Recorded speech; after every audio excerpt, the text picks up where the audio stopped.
عمران خان کو جیل کیوں بھیجا ہے؟ عدت کا نکاح کا کیس ہے، اس کو تم نے سزا کس وجہ سے دی ہے؟ اور منصور علی خان صاحب اور دیگر اس طرح کے جو اینکر پرسن ہیں اپنی زندگی دے اندر بڑے بڑے بغیرت ویکھے پر قاضی فائز دوستو جسٹس قاضی فائز عیسیٰ کو قادیانیوں کا ساتھ دینا مہنگا پڑ گیا۔ پوری دنیا کے علماء کرام کے بعد عوام نے بھی قاضی فائز عیسیٰ کو آڑے ہاتھوں لے لیا۔ علماء کے بعد پوری عوام نے بھی قاضی فائز عیسیٰ کو قادیانیوں کے حق میں فیصلہ دینے پر سخت غصہ اور ناراضگی کا اظہار کرتے ہوئے استعفے کا مطالبہ کر دیا کہ اس طرح کے حاکم اب ہم پر حکومت کریں گے۔ مکہ مدینہ سے قاضی فائز عیسیٰ کو بددعائیں نکالتی ہوئے یہ ویڈیو اگر کہ آپ نے نہ دیکھی تو کچھ بھی نہیں دیکھا۔ ویڈیو شروع کرنے سے پہلے آپ کو یہ بتا دوں کہ گزشتہ دنوں chief justice of Pakistan justice قاضی فائز عیسیٰ صاحب نے مرزائیوں کے حوالے سے ایک مقدمہ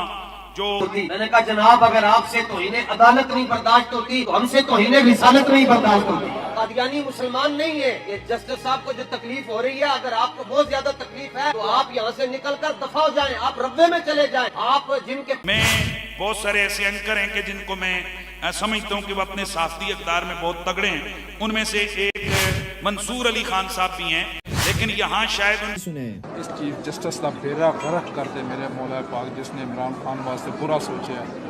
اے اللہ کا قادیانیوں کے ایسے کیس کو ختم کر دیا ہے قاضی فائز عیسیٰ نے کہ پاکستان کے مسلمانوں کے ساتھ ساتھ پوری دنیا کے مسلمانوں کی دل آزاری ہوئی ہے اور پوری دنیا سے لوگ قاضی فائز عیسیٰ کو لعن طعن کر رہے ہیں۔ قاضی فائز عیسیٰ کو فیصلہ دینے سے پہلے یہ سوچنا چاہیے تھا کہ یہ ایک مسلمان ملک ہے اور میں کس کے بارے میں فیصلہ دے رہا ہوں۔ تو دوستو آپ کو قاضی فائز عیسیٰ کا یہ فیصلہ کیسا لگا؟ اپنی قیمتی رائے کا اظہار کامنٹ سیکشن میں کریں۔ ویڈیو پسند آئے تو لائک کریں اور اس چینل کو سبسکرائب کر لیں تاکہ اس طرح کی نئی لیٹسٹ اپڈیٹ آپ کو بآسانی آ سکے۔ Thanks for watching.